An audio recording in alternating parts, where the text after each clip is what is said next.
Ola a todos, como estades levando? Xa sabedes que agora toca estar na casa. Esta é a forma máis eficaz de evitar a propagación do virus. Por iso que é moi responsable a actitude de todas esas persoas que non cumplen as normas.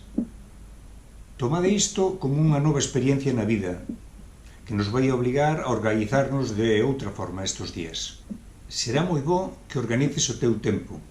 A parte do tempo que dediques ao estudio, aproveita a facer esas cousas para as que normalmente non atopas tempo, como ordenar a habitación, organizar o armario, clasificar os libros, etc.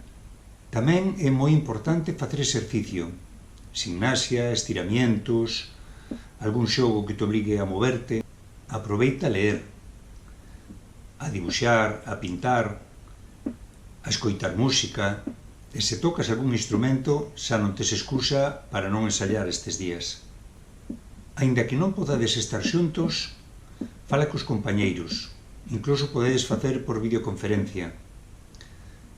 Comunicar o que sentides é, dende logo, moi saudable. E para evitar a ansiedade, non vos dediquedes a saltar a despensa cada 2x3. Respetad os horarios das comidas. E, sobre todo, tede moita paciencia. Lembra que este esforzo tan grande que estamos facendo é para salvar vidas e para non desbordar o sistema de saúde. Os traballadores da sanidade, eses grandes heróis estes días, vancho agradecer un montón. Este fin de semana, a Consellería estaba facendo labores de mantemento na aula virtual.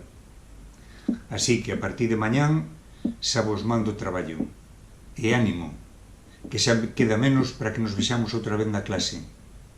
Un saúdo.